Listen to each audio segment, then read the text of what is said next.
आज हम करेंगे एंटी साइक्लोन्स। कल हमने साइक्लोन्स का टॉपिक कवर अप किया था and today we will study anti cyclones.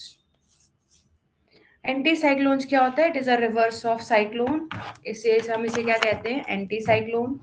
जो चीज एंटी है किसी चीज के तो उसको हम क्या बोलेंगे? Anti cyclone. It is of anti of cyclone, thus it is a high pressure area. कल हमने पढ़ा था कि जो साइक्लोन थे वो हमारा क्या बनाते थे? बीच में लो प्रेशर एरिया बनाते थे और चारों तरफ उसके कौन सा प्रेशर रहता था? हमारा हाई प्रेशर एरिया रहता था। ठीक, but thus it is a high pressure area surrounded by low pressure area on all the sides. और इसमें क्या होता है? हाई प्रेशर एरिया होता है और किससे सराउंडेड रहता है? लो प्रेशर एरिया से। तो यहाँ पे रिवर्स होगा, यहाँ पे हमारा मिड में क्या होगा? हाई प्रेशर होगा और यहाँ पे चारों तरफ हमारा क्या हो जाएगा? लो प्रेशर एरिया हो जाएगा, क्योंकि it is of reverse. Wind blows from the centre outward due to the rotation of earth. Earth की रोटेशन की वजह से जो हवाएं होती हैं, जो विंड्स होती हैं, वो सेंटर से कहाँ से आती है? बाहर की तरफ जाती है, आउटवर्ड डायरेक्शन में जाती है। Of the earth, the winds blowing from the center move in a clockwise direction। और जो सेंटर में विंड्स होती हैं वो किस डायरेक्शन में मूव करती हैं? क्लॉकवाइज डायरेक्शन में मूव करती हैं। कहाँ पे? In the northern hemisphere. तो नदर्न हेमिस्फेयर के अंदर ये क्लॉकवाइज डायरेक्शन के अंदर जो हवाएं हैं, जो विंड्स हैं, वो क्या करती हैं? मूव करती हैं। So wind blows from the centre, centre से जो विंड है वो ब्लो करती है। आउटवर्ड मीन्स बाहर की तरफ, due to the rotation of earth, earth के रोटेशन की वजह से। The winds blowing from the center move in clockwise direction। और जो सेंटर में जो विंड ब्लो कर रही है वो कौन सी डायरेक्शन में मूव करती हैं? क्लॉकवाइज डायरेक्शन में मूव करती हैं। कौन से हेमिस्फेयर में मूव करती हैं? नदर्न हेमिस्फेयर में।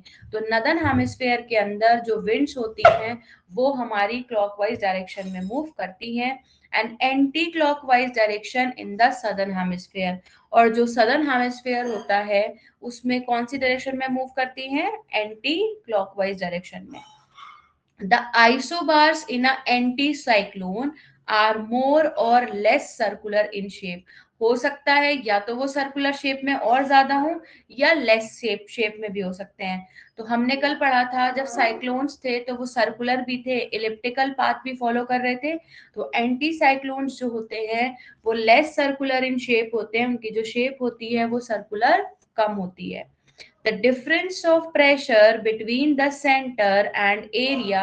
जो प्रेशर का डिफरेंस होता है, जो सेंटर में प्रेशर बना होता है और जो चारों तरफ एरिया होता है, वो 10 से 20 मिली बार तक होता है। कहने का मतलब है कि एंटी साइक्लोन में क्या होता है? जो प्रेशर सेंटर का होता है, सेंटर का प्रेशर और बाहर के प्रेशर में दोनों में क्या होता है? डिफरेंस होता है, जिसकी रेंज कितनी होती है? 10 से 20 मिली बार होती है।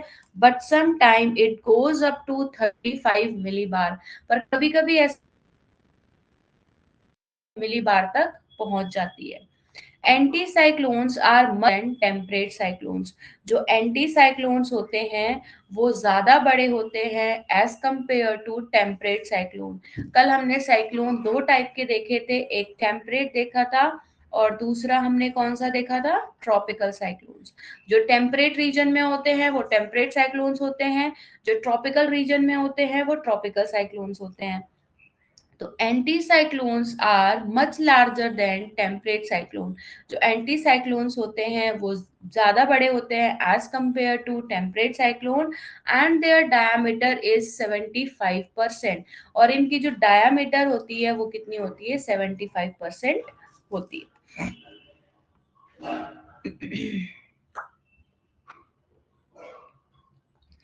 Anticyclones occur in the middle latitudes. This is Earth, this is equator, this is Tropic of Cancer, this is Tropic of Capricorn, this is subtropical या tropics area, then temperate region. And anticyclones occur in the middle latitudes are 3000 kilometre. जो एंटीसाइक्लोन्स होते हैं वो mid latitudes में अकर होते हैं जो कि 3000 किलोमीटर तक लंबे हो सकते हैं। The length of winter anti cyclone, जो विंटर में एंटी साइक्लोन्स होते हैं, जो साइबेरिया रीजन में आते हैं, यूरोप के ऊपर है यहाँ साइबेरिया, जब साइबेरिया रीजन में आते हैं वो 9000 किलोमीटर तक हो सकते हैं। और वो कहाँ तक एक्सटेंड करते हैं अपने आप को, इम्पॉर्टेंट पॉइंट है, इट एक्सटेंड्स फ्रॉम ब्लैक सी से लेके बेरिंग सी तक अपने आप को क्या करते हैं, एक्सटेंड करते हैं। तो Black Sea is somewhere here and Bering Sea is somewhere here, North America के पास। तो ये एक्सटेंड करते हैं ब्लैक सी से बेरिंग सी तक। They move more slowly at an average velocity, ये स्लोली मूव करते हैं एवरेज वेलोसिटी पे। इनकी जो वेलोसिटी होती है वो क्या होती है, एवरेज होती है, वेरिंग फ्रॉम कितनी होती है, 30 टू 50 किलोमीटर पर आवर। तो कितनी इनकी एवरेज वेलोसिटी होती है, 30 टू 50 किलोमीटर पर आवर होती है। And follow variable, variable means जो चीज चेंज हो जाए, and follow a variable and unpredictable path. आपको ये नहीं पता, अनप्रेडिक्टेबल मतलब जिस चीज पे आपने अनुमान नहीं लगाया उस पाथ पे ये फॉलो करता है। So they move more slowly at an average velocity पे मूव करता है, वेरिंग फ्रॉम 30 से 50 किलोमीटर पर आवर होती है। And follow variable and unpredictable path को ये फॉलो करता है। The winds constantly descend at the centre, wind जो है लगातार, कॉन्स्टेंटली मीन्स लगातार, कंटिन्यूअसली, डिसेंड मतलब नीचे की तरफ आती हैं, असेंड का मतलब है जब अपवर्ड मूव करती हैं, डिसेंड का मीन्स क्या होता है, डाउनवर्ड। तो जो विंड्स है वो कॉन्स्टेंटली डिसेंड करती रहती है, नीचे आती रहती हैं eight the centre of an anti cyclone, anti cyclone के सेंटर पे जो विंड्स हैं कंटिन्यूसली आती रहती हैं। अच्छा क्यों आती रहेंगी, क्योंकि यहाँ पे प्रेशर कैसा है, हाई प्रेशर है। तो the wind continuously descend the centre, क्योंकि एक्सचेंज होगा हाई प्रेशर और की एयर का, तो wind constantly descend at the centre of an anti cyclone पे नीचे आती रहती हैं। As a result of which sky remains clear, इसकी वजह से जो आसमान है, जो स्काई है, वो हमारा क्या होता है, क्लियर होता है फॉर मोस्ट ऑफ। जब एंटी साइक्लोन्स तो आसमान बिल्कुल, स्काई है वो बिल्कुल रहता है। Cloud and rainfall are rare phenomena, जैसे हमने वहां पे देखा था टॉरेंट होती थी साइक्लोन्स में, बट यहाँ पे क्लाउड्स बनना, बादल बनना, क्योंकि वहां पे स्ट्रेटो एल्टो क्यूमुलस क्लाउड बन रहे थे, तो यहाँ पे क्लाउड्स बनना, रेनफॉल बनना, ये बहुत ज्यादा रेयर, रेयर मीन्स बहुत कम ही से, बहुत कम ही होता है, बहुत कम ही होता है कि क्लाउड्स और रेनफॉल बने। ठीक, अब बात करेंगे जेट स्ट्रीम्स क्या होती हैं। These are upper level winds, जो अपर लेवल विंड, जो अपर लेयर में जो विंड्स ब्लो करती हैं उन्हें हम क्या कहते हैं, जेट स्ट्रीम बोलते हैं। These are upper level winds which attain greater, attain मतलब एक्वायर, मतलब इतनी स्पीड तक पहुंच जाती हैं। अटेन मीन्स होता है एक्वायर, ले लेना। So these are upper level winds होती हैं, अपर लेयर में होती हैं, which attain means which acquire greater velocity, जो कि वेलोसिटी बहुत ज्यादा ले लेती हैं, उनकी जो वेलोसिटी है वो बहुत ज्यादा बढ़ जाती है, कहाँ, एट हायर लेवल्स। तो हायर लेवल्स में जो जेट स्ट्रीम होती हैं अपर लेवल विंड्स कहलाती हैं, और इनकी जो वेलोसिटी होती है वो बहुत ज्यादा हो जाती है। These winds blow up to height of 12 to 16 kilometre. ये जो winds हैं, जो ये हवाएं हैं, ये किस हाइट तक ब्लो करती हैं, up to height of 12 to 16 kilometre, 12 से 16 किलोमीटर तक की हाइट को अटेन करती हैं विद इन द ट्रोपोस्फेयर। जिस हम जहाँ रह रहे हैं वो एटमॉस्फेयर है, जब हम इससे ऊपर बात करेंगे 12 से 13 किलोमीटर ऊपर, तो वहां पे क्या हमारी लेयर कहलाएगी, ट्रोपोस्फियर लेयर कहलाएगी। तो ये जो विंड्स हैं ये ब्लो करती हैं up to the height of 12 to 16 kilometre within the troposphere. Troposphere के अंदर ये जो हवाएं हैं 12 से 16 किलोमीटर तक की हाइट को अटेन कर लेती हैं। एट 12 टू 13 किलोमीटर, 12 से 13 किलोमीटर में the upper level winds attain speed exceeding मतलब उससे ज्यादा मोर हो सकती है 180 किलोमीटर पर आवर। जब ये 12 से 13 किलोमीटर से ऊपर चली जाती हैं और ऊपर चली जाती हैं, तो ये जो हवाएं होती हैं इनकी स्पीड 180 किलोमीटर पर आवर से भी ज्यादा हो जाती है। जब इनकी स्पीड, इन हवाओं की स्पीड 180 किलोमीटर मोर हो जाती है तो हम इन्हें क्या बोलते हैं? जेट स्ट्रीम्स बोलते हैं। ठीक है, तो जब 12 से 13 किलोमीटर अपर लेवल में विंड्स पहुंच जाएंगी और 180 किलोमीटर पर आवर से ज्यादा स्पीड को कवर अप कर लेंगी तो इन्हें हम क्या बोलेंगे? Jet stream. जेट स्ट्रीम जो है they are of two types. जो हमारी जेट स्ट्रीम होती हैं वो दो तरीके की होती हैं। पहली है वेस्टर्ली जेट स्ट्रीम। जो वेस्टर्ली जेट स्ट्रीम है, नाम से पता चल रहा है, जो वेस्ट से किसकी तरफ जाएंगी? ईस्ट की तरफ। तो westerly jet stream which blow from west to east. जो वेस्टर्ली जेट स्ट्रीम होती हैं वो वेस्ट से ईस्ट की तरफ बहती हैं at a height of 12 kilometre. कितनी हाइट को अटेन करती हैं? 12 किलोमीटर की हाइट को अटेन करती हैं।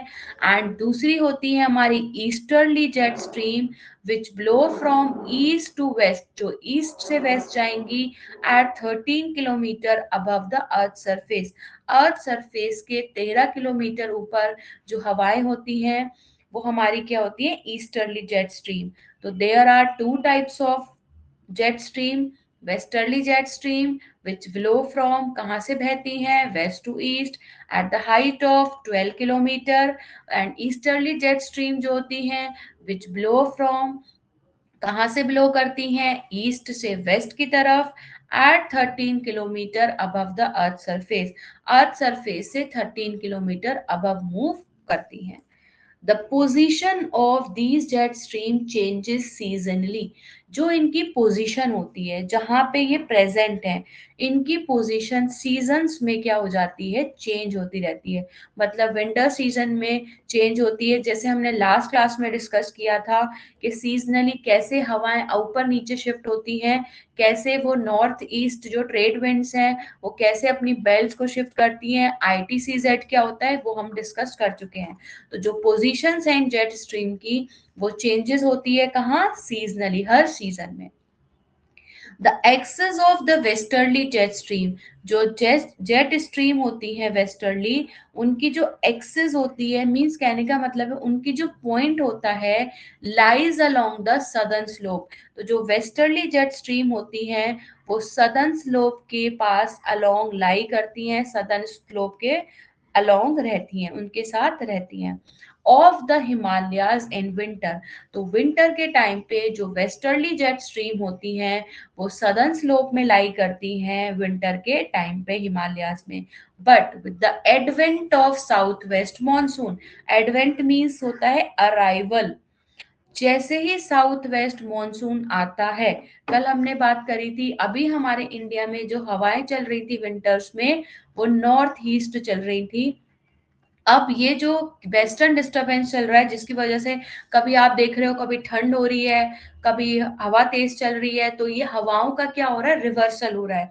तो अब हवाएं जो शिफ्ट हो जाएंगी समर्स के लिए वो साउथ वेस्ट हो जाएंगी।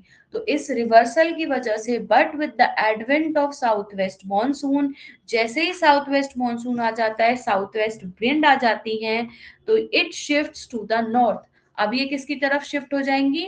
नॉर्थ की तरफ शिफ्ट हो जाएंगी and remains there during that season, और उस सीजन तक वहीं पे रहेंगी।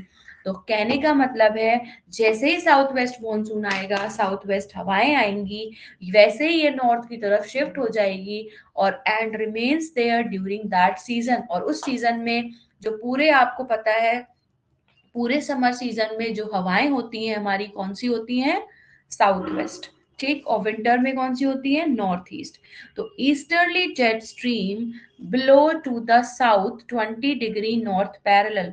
जो ईस्टर्ली जेट स्ट्रीम होती हैं वो साउथ में ब्लो करते हैं 25 डिग्री नॉर्थ पैरेलल। कब? साउथ वेस्ट मॉनसून के टाइम। तो साउथ वेस्ट मॉनसून के टाइम जो ईस्टर्ली जेट स्ट्रीम होती हैं below to the south, south में बिलो करती हैं 25 डिग्री नॉर्थ पैरेलल में। नेक्स्ट है आज हमारा पढ़ने का कुछ ज्यादा नहीं है, आज हमारा टॉपिक बिल्कुल लास्ट हो रहा है। कल से हम बिल्कुल फ्रेश टॉपिक पढ़ेंगे। मैं इसको एक्सप्लेन करने के बाद, इसकी एक बार जस्ट समरी देने के बाद, उसके बाद हम एमसीक्यूज डिस्कस करेंगे आज क्लास में। In June, it blows over southern part of peninsula. जून की बात करेंगे इंडिया के कॉन्टेक्स्ट में, तो in June it blows over southern part of peninsula. जो पेनिनसुला होता है इसको हम बोलते हैं पेनिनसुला। तो जो सदर्न पार्ट होता है पेनिनसुला का, वहां पे ब्लो करती हैं and has a maximum speed of 90 kilometre per hour. और जो इनकी स्पीड होती है वो कितनी होती है, 90 किलोमीटर पर आवर होती है। तो in June it blows over southern part of peninsula में ब्लो करती है and has the maximum speed कितनी होती है, 90 किलोमीटर पर आवर होती है। The easterlies normally do not extend to the north of 30 degree. जो ईस्टर्लीज हवाएं होती हैं, जो ईस्टर्ली जेट स्ट्रीम होती हैं, वो 30 डिग्री नॉर्थ के ज्यादा एक्सीड नहीं करती। कहाँ, अपर ट्रोपोस्फेयर में। तो जब हम अपर ट्रोपोस्फेयर की बात करेंगे तो ईस्टर्ली जो है 30 डिग्री नॉर्थ पैरेलल से ज्यादा एक्सटेंड नहीं करती हैं। The axis of jet stream shifts, ये हमने पढ़ा था। जो एक्सिस है ये शिफ्ट करती है जेट स्ट्रीम की northward and southward at different times of the year. Year के डिफरेंट टाइम पे ये जो जेट स्ट्रीम्स होती हैं ये अपनी एक्सिस को शिफ्ट करती हैं, नॉर्थवर्ड शिफ्ट करती हैं, साउथवर्ड शिफ्ट करती हैं at different times of the year. अलग अलग टाइम पे ईयर में, कहने का मतलब है अलग अलग सीजन्स के टाइम पे। And the study helps in forecast of onset. जो इनकी स्टडी है वो हेल्प करती है, फोरकास्ट मतलब जो वेदर को फोरकास्टिंग करते हैं, वेदर का जो अनुमान लगाते हैं, ऑफ द ऑनसेट। ऑनसेट का मतलब होता है स्टार्टिंग, कि कौन सा वेदर स्टार्ट होने वाला है। तो उस ऑनसेट मींस स्टार्टिंग, इनकी जो स्टडी है वो हेल्प करती है ऑनसेट करने में। And withdrawal of south west monsoon, और कब साउथ वेस्ट मॉनसून विड्रॉ हो जाता है। आपने इंडियन ज्योग्राफी में पढ़ा होगा कि कैसे हवाएं जो है अक्टूबर के टाइम पे क्या होता है, जो हमारी साउथ वेस्ट होती हैं वो धीरे धीरे रिवर्स होनी शुरू हो जाती हैं। और जब वो रिवर्स होती हैं तो उसको, जब उस टाइम पे, जब बीच का टाइम होता है, जब वो रिवर्स हो रही होती है, नॉर्थ ईस्ट आ रही होती हैं, तो उस टाइम पीरियड को हम ऑनसेट बोलते हैं and withdrawal of south west monsoon भी बोलते हैं। And also breaks of the rainy season, और इसकी वजह से रेनी सीजन में भी क्या आ जाता है, ब्रेक आ जाता है जब हवाएं रिवर्स हो रही होती हैं। तो एक्सिस ऑफ जेट स्ट्रीम, जो जेट स्ट्रीम की एक्सिस है वो शिफ्ट होती है northward and southward different times of the year में। और इनकी स्टडी हेल्प करती है हमें वेदर को फोरकास्ट करने में, कि कैसे ऑनसेट करेंगे, कब विड्रॉवल होंगी साउथ वेस्ट मॉनसून, और जिसकी वजह से ब्रेक आ जाता है हमारा रेनी सीजन के अंदर। Jet stream and upper air circulation क्या होता है, in upper layer of the troposphere. जो ट्रोपोस्फेयर होता है, जो उसकी ऊपर वाली लेयर होती है, अपर लेयर होती है, the conditions are entirely different. जो वहां की कंडीशंस होती हैं, एंटायरली मींस टोटली डिफरेंट होती हैं। तो in upper layer of troposphere the conditions are totally different होती हैं and easterly jet stream flows over the southern part. जो ईस्टर्ली जेट स्ट्रीम होती हैं वो कहाँ पे फ्लो करती हैं, southern part of peninsular. Southern part में पेनिनसुला के, peninsula means this South India, ये जो पीवी शेप बनता है इसे पेनिनसुला बोलते हैं। जब कोई भी लैंड चारों तरफ से सी से क्या होती है, कवर्ड होती है, उसको हम पेनिनसुला बोलते हैं। तो an easterly jet stream flows over the southern part, southern part में फ्लो करती है ऑफ द पेनिनसुलर में इन जून के टाइम पे। तो जून के टाइम पे ये फ्लो करती है easterly jet stream and it has a maximum speed of, और मैक्सिमम स्पीड कितनी हो जाती है, 90 किलोमीटर पर आवर तक इसकी स्पीड पहुंच जाती है। The easterly normally do not extend, ये और ज्यादा एक्सटेंड नहीं होती to the north of 30 degree latitude. ऐसा नहीं है कि शिफ्ट हो रहा है तो ये बेल्ट जो है ऊपर की तरफ शिफ्ट हो रही है तो ईस्टर्ली जो होती है वो नॉर्थ की तरफ डू नॉट एक्सटेंड, वो एक्सटेंड नहीं करती इन द अपर एटमॉस्फेयर के अंदर।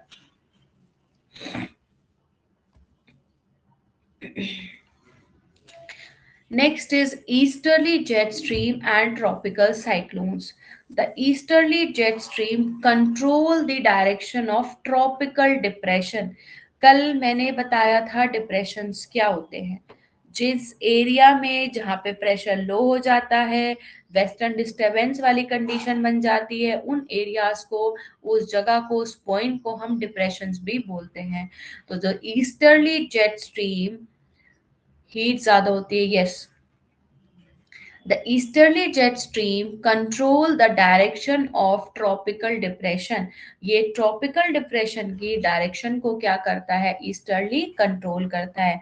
important point है क्योंकि इंडिया के context में है, न्यूज में चल रहा है, इस पॉइंट को आप डेली करंट अफेयर की न्यूज से रिलेट कर सकते हो।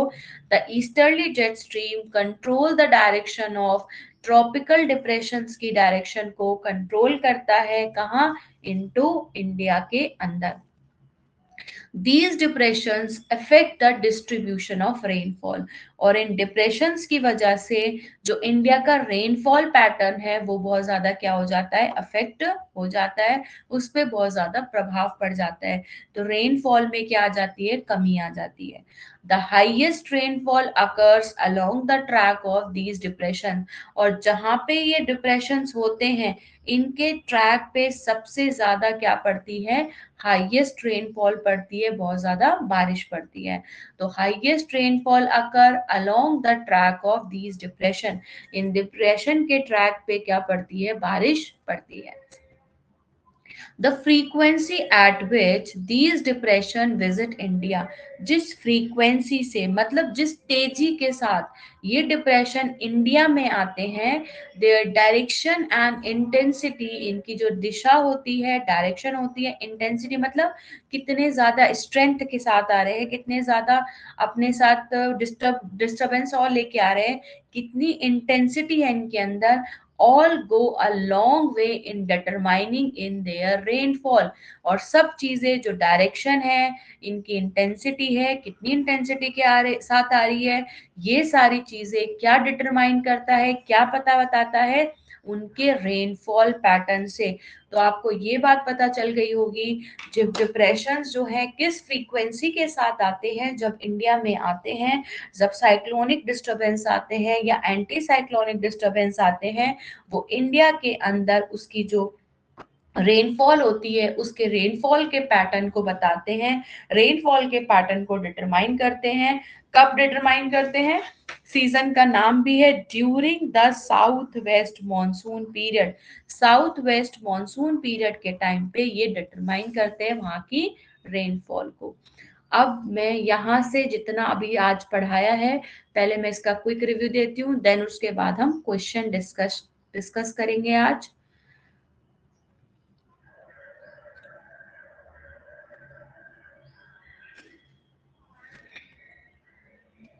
क्या पढ़ा, anti cyclone, anti cyclone reverse of cyclone होते हैं।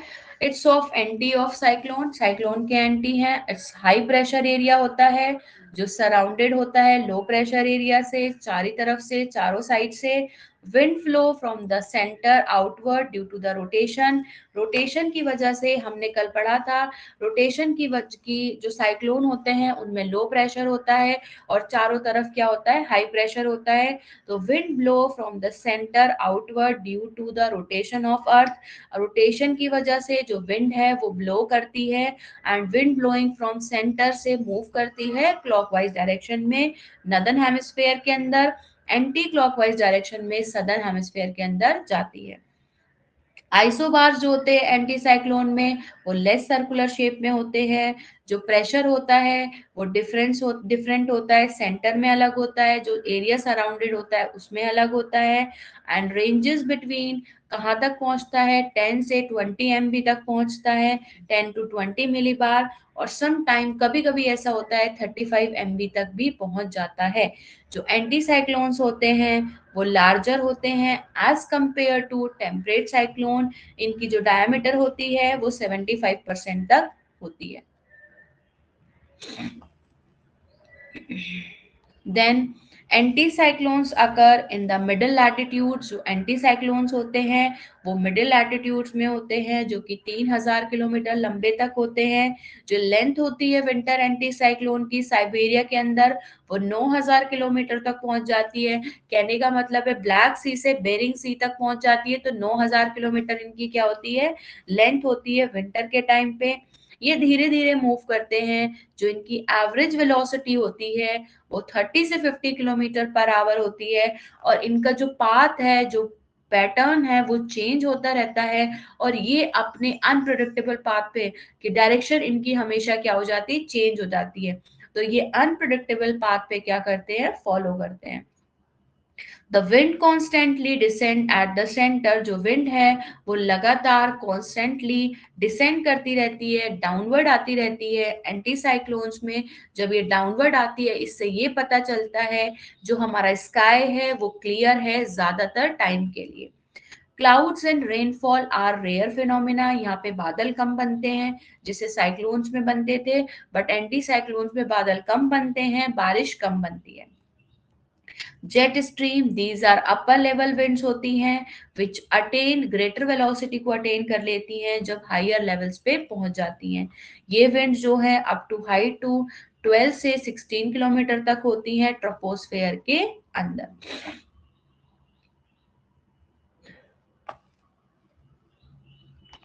देन एट 12 टू 13 किलोमीटर जो अपर लेवल विंड होती है, जो स्पीड है वो 180 किलोमीटर पर आवर से ज्यादा हो जाती है। जब 180 किलोमीटर पर आवर से ज्यादा स्पीड हो जाएगी तो उनको हम क्या बोलते हैं, जेट स्ट्रीम्स बोलते हैं। जेट स्ट्रीम दो टाइप की होती है, westerly jet stream, easterly jet stream. जो वेस्टर्ली जेट स्ट्रीम होती हैं वो वेस्ट से ईस्ट की तरफ जाती हैं, जिनकी हाइट 12 किलोमीटर तक होती है। जो ईस्टर्ली जेट स्ट्रीम होती है हमारी, वो ईस्ट से वेस्ट की तरफ जाती हैं, जिनकी हाइट हमारी 13 किलोमीटर तक होती है अबव द अर्थ सरफेस में। The position of these jet stream changes होती है, सीजनली चेंज करती है। The axis of westerly jet stream, जो वेस्टर्ली जेट स्ट्रीम है उनकी जो एक्सिस होती है वो लाई करती है सदर्न स्लोप में हिमालयास के विंटर के टाइम पे। तो विंटर के टाइम पे जो वेस्टर्ली जेट स्ट्रीम होती है वो हिमालयास के सदर्न स्लोप पे लाई करती है। But with the advent of south west monsoon, जैसे ही साउथ वेस्ट मॉनसून आता है, एडवेंट मीन्स अराइवल, जैसे ही साउथ वेस्ट मॉनसून आता है ये शिफ्ट्स करती हैं टू द नॉर्थ में और remains there during that season, और उस पर्टिकुलर सीजन के लिए वहीं पे रहती हैं। The easterly jet stream below to the south 20 degree north. जो ईस्टर्ली जेट स्ट्रीम होती हैं वो साउथ में बिलो करती हैं 20 डिग्री नॉर्थ पैरेलल में ड्यूरिंग साउथ वेस्ट मॉनसून के टाइम पे। Next in June it blows over southern part of peninsula. जून के टाइम पे पेनिनसुला के सदर्न पार्ट में जाती है। जो इसकी स्पीड होती है वो 90 किलोमीटर पर आवर तक पहुंच जाती है। The easterly normally do not extend to the north. और जो ईस्टर्ली हैं वो ज्यादा नॉर्थ तक नहीं जाती, ज्यादा ऊपर नहीं जाती, 30 डिग्री नॉर्थ पैरेलल तक रहती हैं अपर ट्रोपोस्फेयर में। तो ईस्टर्ली जो है नॉर्मली एक्सटेंड नहीं करती 30 डिग्री नॉर्थ पैरेलल के ऊपर अपर ट्रोपोस्फेयर में।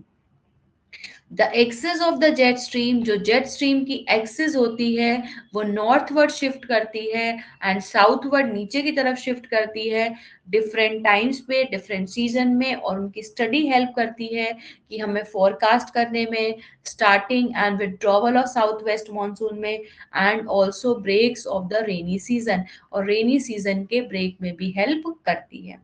Jet stream and upper air circulation in upper layer of troposphere में, जो ट्रोपोस्फेयर की अपर लेयर होती है यहाँ पे कंडीशन बहुत ज्यादा अलग होती है। जो ईस्टर्ली जेट स्ट्रीम होती है वो सदर्न पार्ट ऑफ पेनिनसुला में फ्लो करती है जून के टाइम पे, और इसकी maximum speed 90 kilometre per hour तक होती है।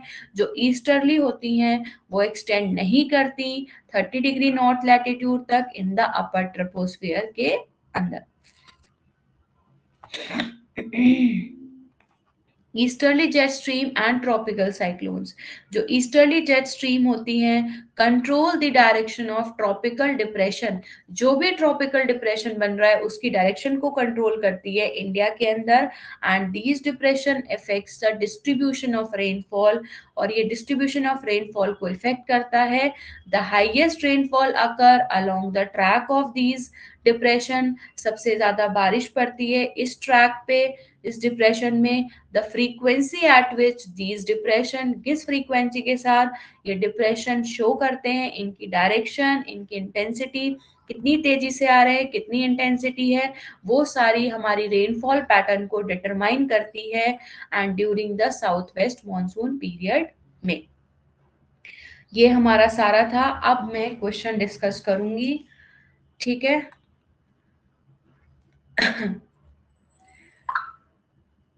मुझे 1 मिनट का टाइम दो, मैं गार्गी मैम को मुझे फोन करना है कि मैं इसको हटा के अगर वो करूँ तो दूसरी शेयर हो जाएगी क्या। 1 सेकेंड।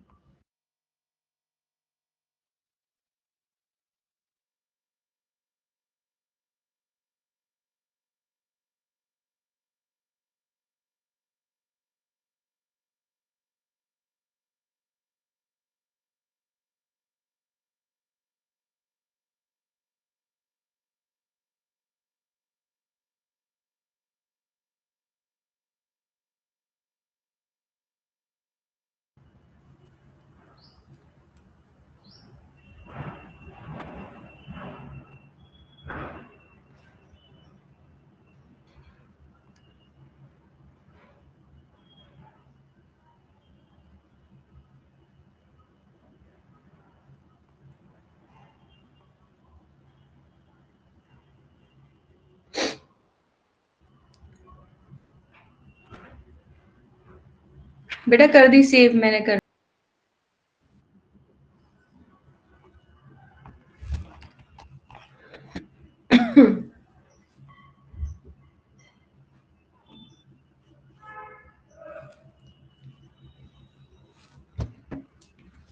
स्टार्टिंग में थोड़े से इजी क्वेश्चंस हैं, फिर उसके बाद थोड़े से लेवल बढ़ा है।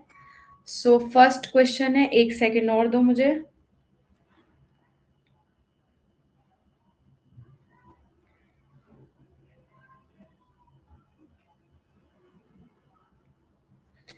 ठीक है, फर्स्ट क्वेश्चन है लैंड ब्रीज। अच्छा रिकॉर्डिंग ऑफ हो गई थी, ओके। फर्स्ट क्वेश्चन है land breeze, sea breeze and loo are seasonal winds हैं, प्लेनेटरी विंड्स हैं, लोकल विंड्स हैं, परमानेंट विंड्स हैं।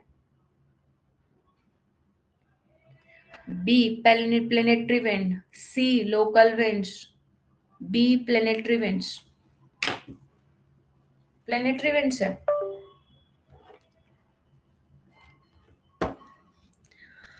प्लेनेटरी विंड्स हैं। प्लेनेटरी विंड्स बेटे कौन सी होती हैं? नागार्जुन एंड कार्तिक। बेटे प्लेनेटरी विंड्स कल हमने पढ़ी थी, हाँ अब ठीक बोल रहे हो। ए सीजनल विंड्स, क्योंकि हमने कल पढ़ा था प्लेनेटरी विंड कौन सी होती हैं, trade winds, horse latitude, doldrum जो भी होती हैं सीजनल विंड्स होती हैं। बेटा wrong answer. Land breeze and sea breeze are loo are called seasonal winds कहलाते हैं, ये प्लेनेटरी विंड्स नहीं कहलाती। क्यों? आपको पता है नॉर्थ इंडिया के अंदर अभी गर्मी चलेंगी, लू चलेंगी, तो सीजन में तो आई जैसे गर्मी आई है ना। ओके, प्रीति ने आंसर सी दिया था। बेटा लू को देख के मत दो, लोकल विंड्स खाली। Which layer contains the layer of ozone? Very easy. Mesosphere, stratosphere, troposphere, thermosphere. Which layer contains the layer of ozone?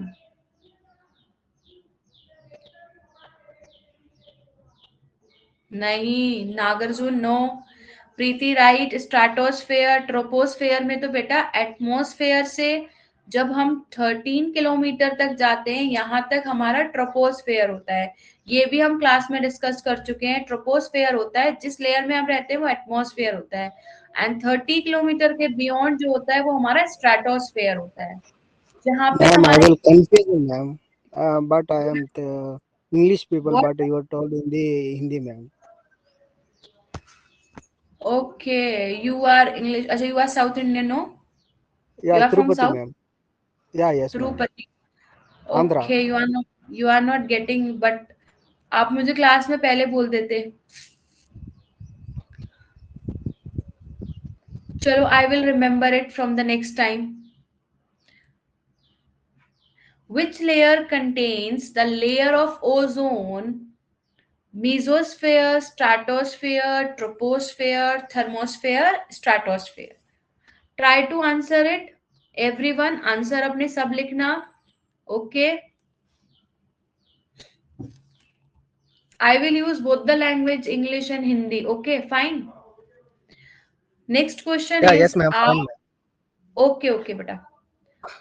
Third, R to R, day-to-day condition of the atmosphere is known as R to R, day-to-day condition of the atmosphere. मतलब घंटे से घंटे, दिन से दिन जो condition होती है एटमॉस्फेयर की is known as weather, climate, both A and B, none of the above.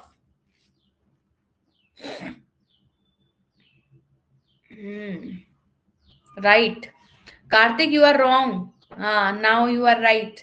Fine. Yes, it's weather condition. I said R to R, good. R to R, day to day condition, atmosphere is known as weather. Tick. Fine.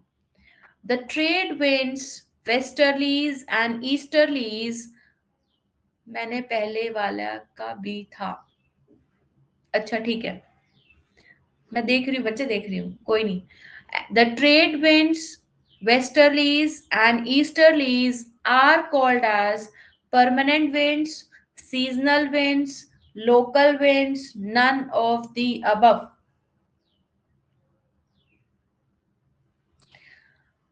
Karthik, there is no option of planetary wind here बेटा. We planetary wind को हम कुछ और भी कहते थे. Planetary wind are also known as what? Permanent winds, right? बेटा no seasonal, no permanent winds, जो कि आईटीसीजेड में होती हैं, नॉर्थ ईस्ट में. यहाँ पे ट्रेड विंड्स होती हैं, जिसे हम डोल ड्रम्स भी बोलते हैं, सेलर सेल करते हैं. And this is are horse latitude, 40s roaring बोलते हैं. ओके, तो दीज आर हमारी doldrums belt, this is horse latitude. So बेटा this is permanent winds. Okay, next, fifth, monsoon is an example of which wind? Permanent winds, seasonal winds, local winds, none of the above. Karthik, option B, you are saying. Preeti, B, you are saying. Right. तीनों सही हो. Good. Consider the statement. Now questions come here. These questions are very tricky. So you have to remember it, the points, and make it clear. Read it properly, then answer me. Okay? Kartik, पहले सही से ध्यान से question पढ़ना, फिर पढ़ने के बाद उसके बाद देखना हमने पॉइंट्स पढ़े हुए हैं. Each and everything I have covered up. मैंने हर चीज कवर अप कर रखी है. सो रीड इट केयरफुली, ध्यान से पढ़ो, फिर उसके बाद करना. Consider the statement. Westerlies originate in the horse latitude and moves towards the pole. Westerlies move from west to east. Westerlies are strong in the northern hemisphere and weak in the southern hemisphere. पहले मैं English में पढ़ रही हूँ. First I am reading in English, then only Hindi. Okay, which of these is are correct? 1 and 2, 2 and 3, 1 and 3, and all of the above. Fine. Now westerlies जो है वो कहाँ से ओरिजिनेट होती हैं, कहाँ से निकलती हैं? Horse in the horse latitude में ओरिजिनेट होती हैं और पोल की तरफ जाती हैं, वेस्ट से ईस्ट में जाती हैं. वेस्टर्लीज स्ट्रॉन्ग होती हैं नदर्न हेमिस्फेयर में, वीक होती हैं सदर्न हेमिस्फेयर में. कौन सी स्टेटमेंट इसमें हमारी सही है?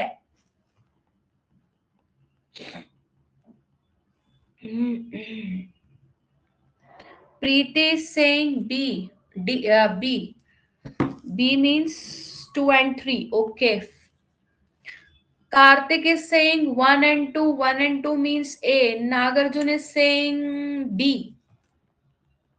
एक बार फिर से पढ़ लो, एक बार फिर से, एक मौका और दे रही हूं, एक बार और, क्योंकि तीनों में से किसी का आंसर सही नहीं है, इसलिए मैं मौका दे रही हूं, एक बार और read. I am repeating it. Westerlies originate in the horse latitude and moves towards the pole. Westerlies move from west to east. Westerlies are strong in the northern hemisphere and weak in the southern hemisphere. Karthik is saying all of the above. Nagarjun is saying option number C. Preeti, do you want to say anything?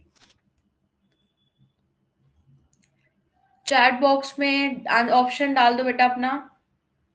बस B है तुम्हारा option? D. अच्छा, हाँ, option D ही है. All of them are correct. ये तो कल की क्लास में ही पढ़ा है, परसों की क्लास में, sorry.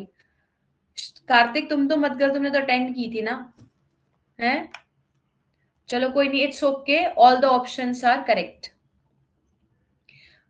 Nagarjun, each and everything is written on my PDF, right? If you are having any query, if you want to ask anything, if you are not getting anything, please let me know कि ma'am I am not getting this point, okay? And I am following GC Leong book and Dr. Khullar, DR Khullar, okay? My notes are from the GC Leong and DR Khullar because these are the two most reputed books which UPSC aspirant has to do. Okay, ma'am. NCRTs are the basics, and so basics you have covered up from the NCRTs, no? I'm right? 6 to 12. So NCRT you are covering from there, but my point is there that you want selection. I will make you, I will help you to make you select. ठीक? So I am covering, my notes are from the GC Leong and this book DR Khullar. So please, or each and everything is written over there, nothing, no language change, because when question comes in paper, they'll ask from that point only and to the point question is there. ठीक है?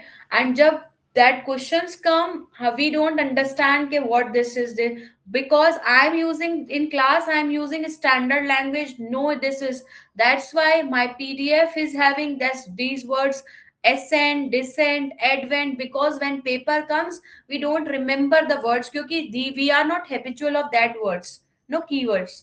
Fine.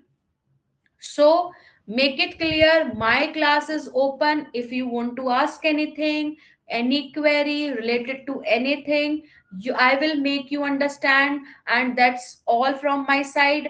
If you want anything more, then let me know ki ma'am I want this and you will do this. Okay? Okay, ma'am. So class clarity honi chahiye. Class ke baad, when you are taking class, after the class, everyone read that PDF. Remember that, revise, keep on revising, because revising is the key to success. So you have to revise each and everything on the daily basis, sum it up and do it. You will get the result, don't worry. God is there and he is looking upon us. He will do everything. But first work is to do karmas. So do your karmas. I am doing my karma to the bestest point. So you also do your karma to the best. Okay? So glitch नहीं होना चाहिए कि हाँ काश हम कर लेते. No, no. ठीक है?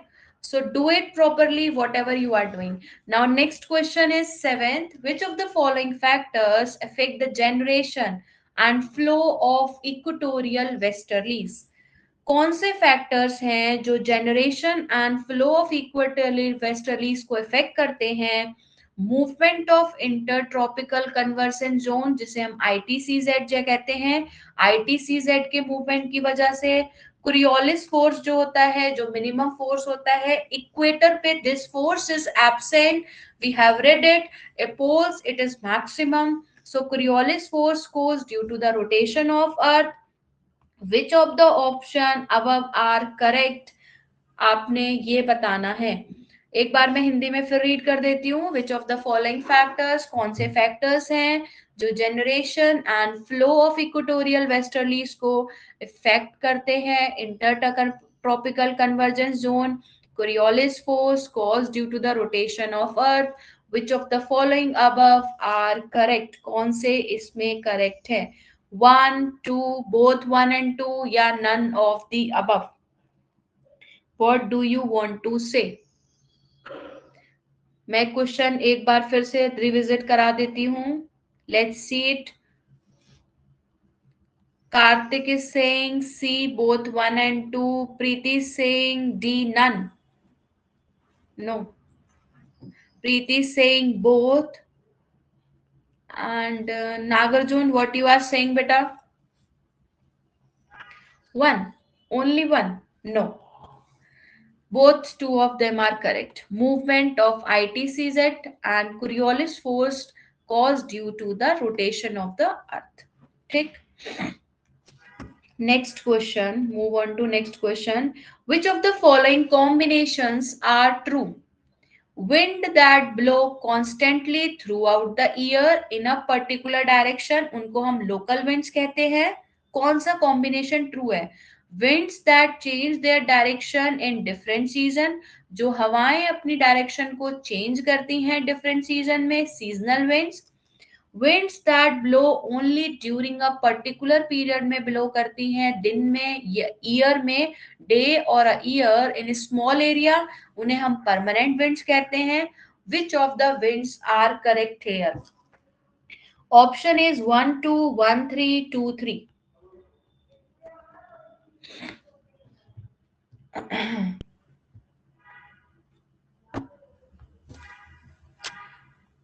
I am reading again. Wind that blow constantly throughout the year in a particular direction, local winds. Winds that change their direction in different seasons, seasonal wind. Wind that blow during a particular period of day or year in a small area, permanent winds. देखो, they are talking about a small area. So this is wrong. यहीं से शब्द, यहीं से sentence से, from here only we get to know a small area. Permanent winds हमेशा ज्यादा area को इफेक्ट करती हैं, तो small area, this option is cut. अगर हम ऑप्शन से आंसर निकालना चाहते हैं. अब हम बात करते हैं wind that blow constantly through out the year. Constantly, लगातार ब्लो कर रही है पूरे साल, पर्टिकुलर डायरेक्शन में लगातार. कॉन्स्टेंटली तो लोकल विंड करती नहीं है. लोकल विंड क्या होती है? चेंज होती है टाइम टू टाइम. जोन सा सीजन आएगा हो ही नहीं सकता. तो कौन सा ऑप्शन करेक्ट होगा अगर ऑप्शन से आपको आंसर निकालना है? Option number 2. तो keep on repeating, keep on reading the question again and again 1, 2, 4 times, then you will answer it. Fine. Okay. Next is the pattern of planetary winds is affected by which among the following? Rotation of Earth, distribution of continent and oceans, emergence of pressure belt, migration of pressure belt. The pattern of planetary winds is affected by which among the following? जो planetary wind का pattern होता है वो किससे effect होता है? Rotation से, distribution से, इमरजेंस से, प्रेशर बेल्ट या माइग्रेशन से.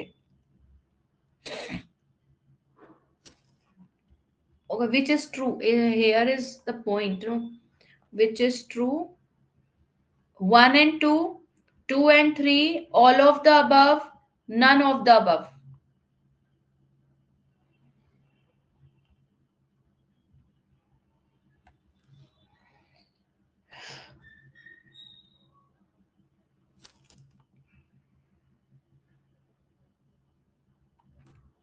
One two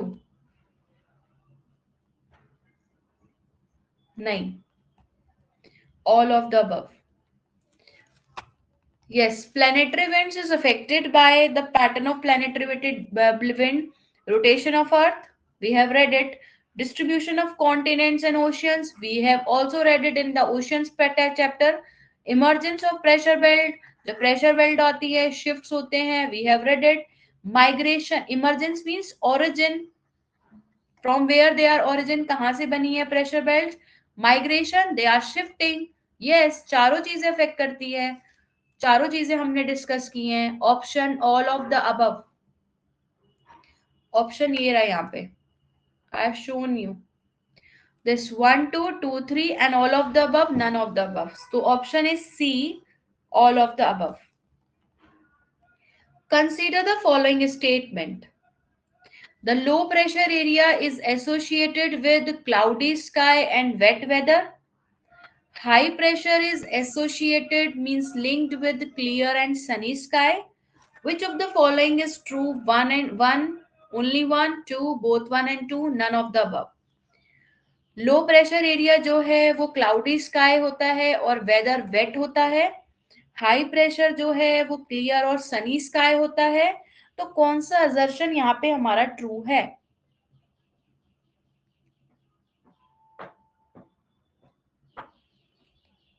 one. नी. No no no. वन नहीं है. ओनली वन नहीं है. Both of them are correct बच्चे. Yes, both of them are correct. Low pressure area is associated with cloudy sky. जो low pressure area होता है, कल पढ़ा था, बादल बादल हो जाते हैं, बारिश पड़ जाती है क्यूमुलोनिम्बस क्लाउड से. क्वेश्चन ध्यान से देखो. हाई प्रेशर एरिया किससे लिंक होता है? अभी अभी पढ़ा है जस्ट, एंटी साइक्लोन में. क्लियर होता है, सनी स्काई होता है. तो both the options are correct. Both the options are correct. High pressure अभी हमने पढ़ा है, क्लियर स्काई. लो प्रेशर हमने पढ़ा है कल, जिसमें क्लाउड बनते हैं. दोनों ऑप्शन करेक्ट हैं. Consider the statement. horizontally the distribution of air pressure is influenced by temperature of air at a given place. means के जो latitudes होते हैं, जो air pressure temperature of air से अफेक्ट होता है. Air always move. एयर हमेशा high pressure से लो प्रेशर जाती है. कौन सी ऑप्शन करेक्ट है इसमें?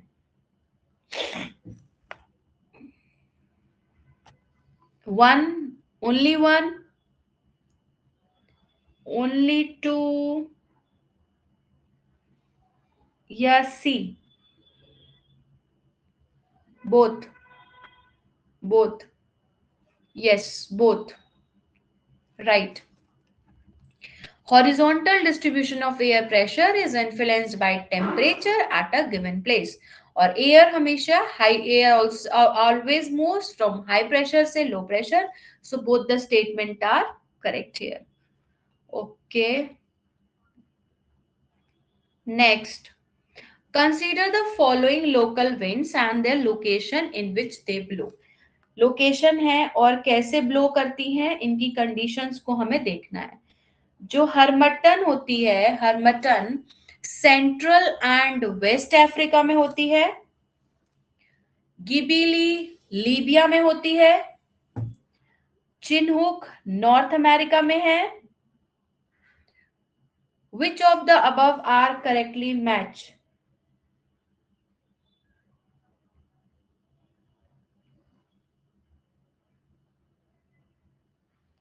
C.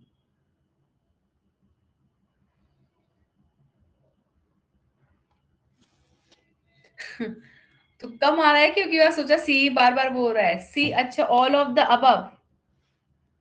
Yes, all of the above सारी ठीक है. हरमटन जो है हमारी सेंट्रल एंड वेस्ट अफ्रीका में. मैं इसकी पीडीएफ दूंगी, कौन कौन सी लोकल विंड होती हैं उसकी पीडीएफ में एक बार एक्सप्लेन करके अपलोड करूंगी. I will make it upload. Ghibli Libya, chinook North America. All of the above are correct. बच्चे सोच रहे हैं मैम सारे correct, all of the C option आ रहा है, सबका सी करो भाई, है ना. चलो, consider the following local winds and the location in which they blow. Abrolhos Brazil, loo India, foehn North Italy, foehn chinook हमने पढ़ा हुआ है. Which of the above are correctly match? 1 and 2, 2 and 3, all of the above, none of the above. Kartik, you are taking smart move now, है ना, कि सारा option C ही सही जा रहा है, मतलब सी ही सी करते रहो बस. Nagarjun saying A and Preeti saying A. नहीं, option C is correct. Abrolhos Brazil, loo India, foehn North Italy में होता है. तो option C is correct. It is all of the above. अब नहीं है ऐसा कुछ, अब सी ऑप्शन नहीं आएगा आंसर में. 14th है consider the statement. Anabatic winds are down slope winds, katabatic winds are up slope winds. जो एनाबैटिक होते हैं डाउन स्लोप्स होते हैं, katabatic winds are up slope होते हैं. Which of the following assertion are true? 1, 2, both 1 and 2, none of the above.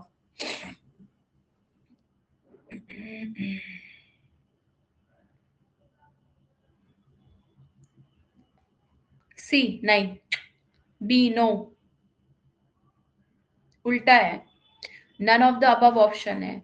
एनाबैटिक up slope में होते हैं, कैटाबैटिक डाउन स्लोप में होते हैं. तो दोनों ऑप्शन गलत है ये. None of the above. Consider the following statement about Coriolis force. It deflects the winds to the right direction in northern hemisphere. It deflects the wind to the left direction in southern hemisphere. Which of the above is correct? 1 only, 2 only, both 1 and 2, none of the above. It deflects the wind to the right in the northern. It deflects the wind to the left in the southern. Which of the following is correct? A option you are saying.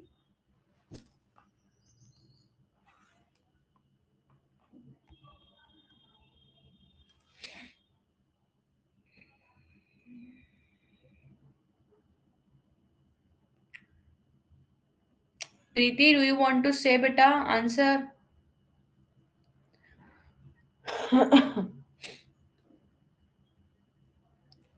Both of them are correct. Right, Nadan, NR, SL. कल ही short बताया था. Southern left, northern right. Right है both the statement. Consider the following statement about trade winds. They flow from subtropical high pressure belt to the equatorial low pressure belt.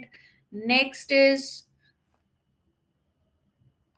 they flow only in northern hemisphere and do not exist in southern hemisphere.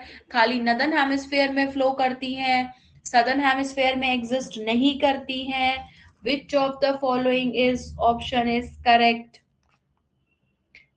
पीछे वाले option पे जा रही हूं मैं. They flow in northern hemisphere, do not exist in southern hemisphere. फिर next है पहला वाला, they flow from sub tropical high pressure से इक्वेटोरियल लो प्रेशर में trade winds.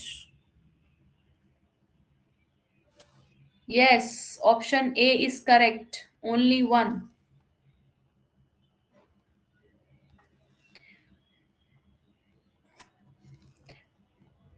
Consider the following statement about. तुक्का नहीं था. हाँ, I know that. This I have taught you. मैंने बताया था आपको क्लास में.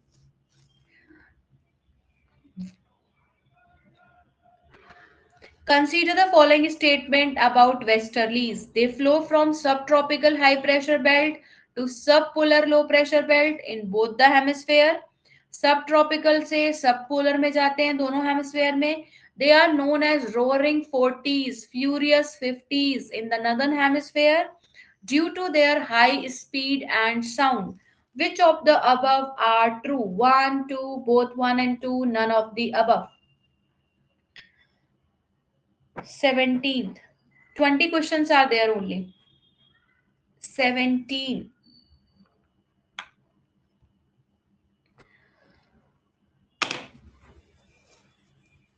Both the option you are saying.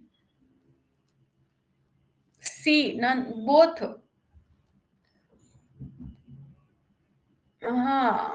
Preeti is right now. Only option 1 is correct. They flow from subtropical high pressure belt से subpolar low pressure belt में जाते हैं both the hemisphere में.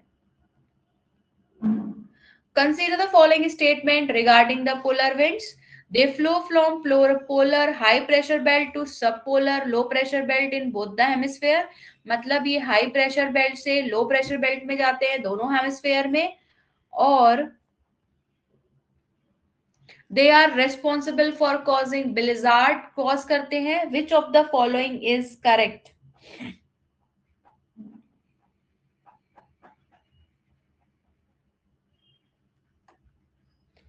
Both the option are correct. They are responsible for blizzard and low pressure से high में जाते हैं. Which of the following factors are responsible for the formation of deserts on the western part of the continent? Which of the following factors are responsible for the formation of desert on the western part of continent? कौन से factor responsible होते हैं western part में जो हमेशा continent के desert होता है? Presence of warm ocean current, offshore wind blowing in westerly direction, rain shadow area of the mountain. 1 3 2 2 3 1 2 3.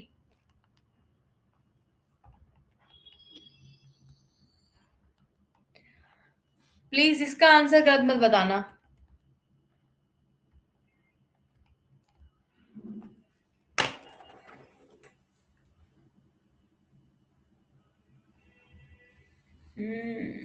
नहीं नहीं, रॉन्ग है. 1 तो श्योर है. अच्छा, 1 श्योर कैसे हो जाएगा बताना जरा. Presence of warm ocean current, warm ocean current की वजह से होता है कॉन्टिनेंट में. वेस्टर्न मैंने बताया था कि हमेशा जो वेस्टर्न पार्ट होता है वहां पे रेगिस्तान होते हैं. दे आर एरिडिटी, कल पढ़ी थी aridity.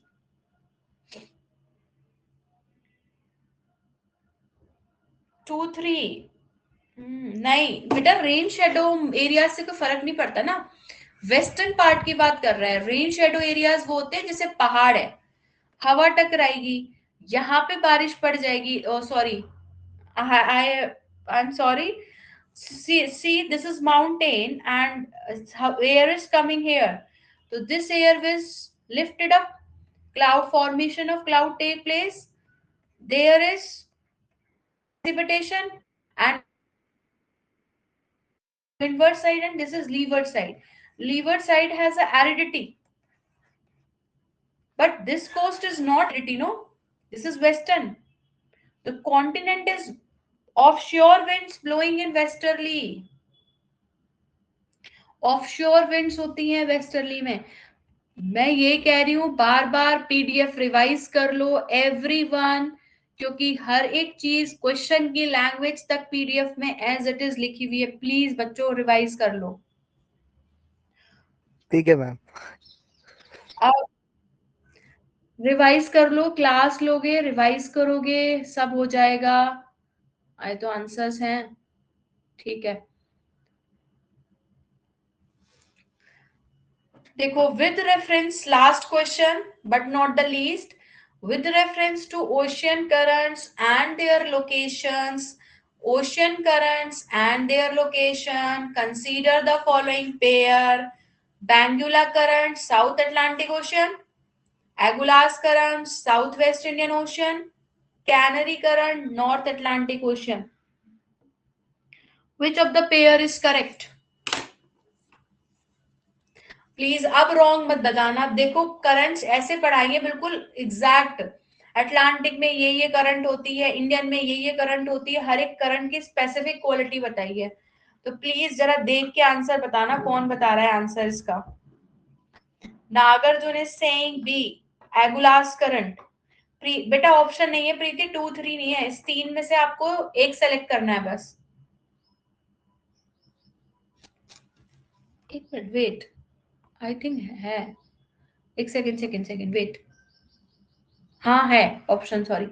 1 2 2 3 1 3 1 2 3.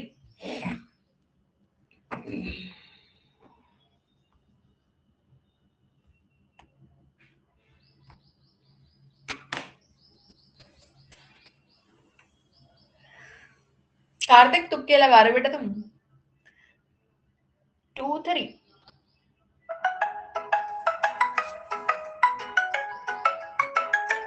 not 2 3 1 3 1 3 Benguela current South Atlantic Ocean, Canary current North Atlantic Ocean. ठीक, आज के लिए हमारा यहीं पे वाइंड अप होगा। और आज थर्सडे है, हाँ, तो शायद हो सकता है फ्राइडे सैटरडे, कल तो नहीं, सॉरी फ्राइडे सैटरडे, हाँ फ्राइडे सैटरडे हो सकता है। I will take class at 12:45।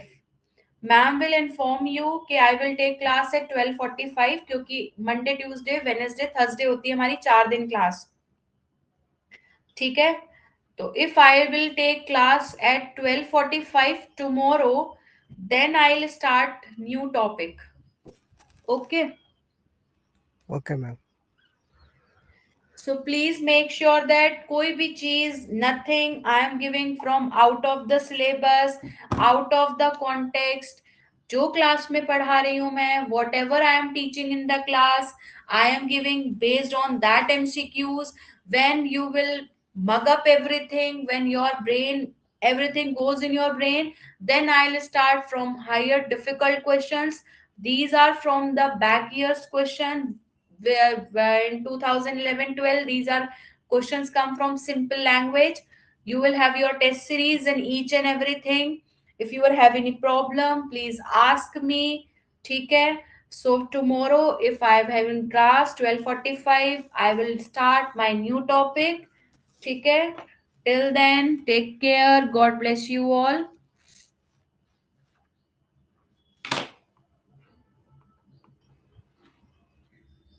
Thank you ma'am, Welcome, have a nice day. welcome बच्चा, God bless you, God bless you.